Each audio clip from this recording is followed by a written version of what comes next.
Olá, sejam muito bem-vindos a mais uma análise explicativa. Hoje a gente vai fazer um mergulho profundo, bem didático e de fácil entendimento em um dos textos mais cruciais de toda a Escritura, o relato da tentação. Nosso foco é Gênesis capítulo 3, do versículo 1 ao 5. Com muita calma e reverência, nós vamos entender passo a passo como o pecado encontrou caminho para entrar na história da humanidade. Para fundamentar o nosso estudo de forma bem precisa, nós vamos ler o texto bíblico na íntegra agora no início. E a gente vai usar a versão ACF, a Almeida Corrigida Fiel. O versículo 1 já nos introduz a cena. Ora, a serpente era mais astuta que todos os animais do campo que o Senhor Deus tinha feito. E esta disse à mulher: É assim que Deus disse: Não comereis de toda a árvore do jardim? Seguindo ali para o versículo 2, a gente vê a resposta imediata dada a esse questionamento ardiloso. E disse a mulher à serpente: Do fruto das árvores do jardim comeremos. Já no versículo 3, a gente tem um desdobramento bem crítico na resposta dela. Mas do fruto da árvore que está no meio do jardim, disse Deus, não comereis dele, nem nele tocareis para que não morrais. É fascinante notar desde já esse pequeno acréscimo, sabe? Essa tentativa de evitar até mesmo o tocar no fruto, que é algo que nós vamos analisar daqui a pouquinho. E então, no versículo 4, a gente se depara com aquele confronto direto e ousado à palavra divina. Então a serpente disse à mulher: Certamente não morrereis.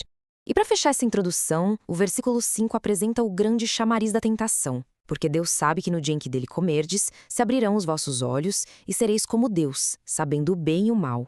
Bom, o cenário está montado. A partir desse alicerce, nós vamos mergulhar na mecânica desse grande acontecimento. Na nossa análise de hoje, nós vamos passar por 5 pontos fundamentais. 1. O texto original. 2. A natureza da serpente. 3. A distorção da palavra. 4. O mecanismo da tentação. E 5. Os representantes no Éden. Ponto 1. O texto bíblico original. O que a gente precisa ter em mente logo de cara é o ambiente onde tudo isso se desenrola. O Éden era uma criação primorosa. Como o comentário bíblico Moody aponta, a humanidade foi criada moralmente íntegra, pura, mas com poder pleno de escolha. E exatamente por possuir esse livre-arbítrio, um teste de obediência era algo absolutamente inevitável para que a disciplina moral pudesse se desenvolver. Havia uma abundância total ali e apenas uma restrição, que serviria justamente como uma bússola para o coração humano. Ponto 2. A natureza da serpente. A serpente original era um ser criado por Deus, mas dotada de uma sagacidade muito fora do comum. E baseando-nos nos excelentes apontamentos do professor Glauco Machado do canal Coluna de Fogo, existem teorias muito bem fundamentadas na tradição judaica e rabínica de que a serpente original andava sobre patas, mantendo-se ereta. O que faz todo o sentido lógico, né? Afinal, rastejar sobre o próprio ventre foi a dura punição imposta a ela, exatamente como consequência desse episódio. Ponto 3. A distorção da palavra. Olha só a tática usada nessa conversa.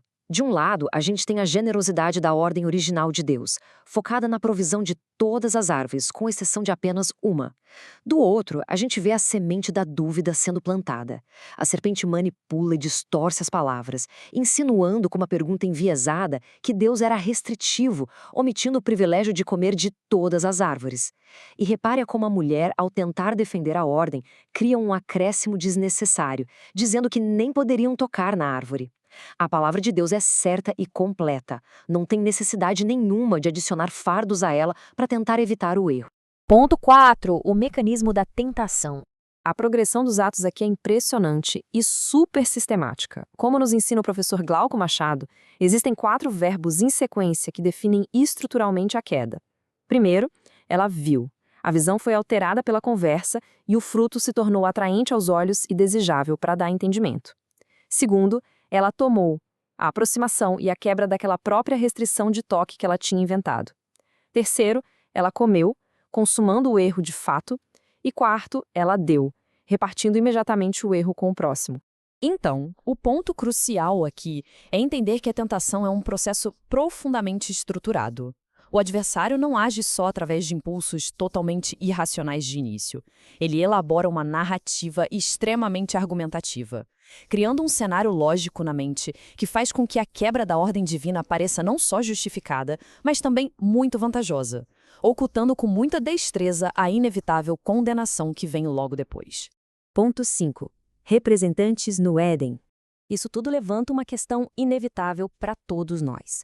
Afinal de contas, por que razão um acontecimento isolado num jardim longínquo ainda afeta a humanidade nos dias de hoje? Como as ramificações disso recaem sobre nós? A chave para entender isso está no princípio da representação. Diferente do que a gente pode pensar às vezes, não se trata de uma maldição hereditária injusta, onde os filhos pagam sem motivo pelos erros dos antepassados. A compreensão correta é que eles atuavam como representantes de todos os seres humanos. A linhagem, o código genético e a essência da natureza humana estavam neles. Se qualquer um de nós estivesse lá, em circunstâncias idênticas e com o mesmo livre-arbítrio, nós sucumbiríamos da mesma maneira. A queda no jardim foi a demonstração exata da falibilidade da humanidade como um todo. E ainda assim, mesmo nesse cenário sombrio de queda e representatividade e falha, uma luz espetacular brilha. O comentário bíblico Moody ressalta de forma brilhante que, no exato momento das duras sentenças, Deus entrega o chamado proto-evangelho.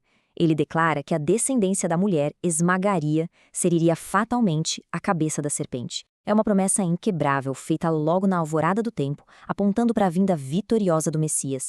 Deus não deixou a humanidade desamparada. Ele antecipou o triunfo muito antes que os portões do Éden fossem fechados. Tudo isso nos remete a uma reflexão final, colocando as coisas em perspectiva para a nossa vida hoje. A humanidade, nas suas decisões do dia a dia, não continua caindo no exato mesmo mecanismo racional da verdade distorcida e das promessas de ganho fácil? As mesmas táticas persistem ao longo das eras.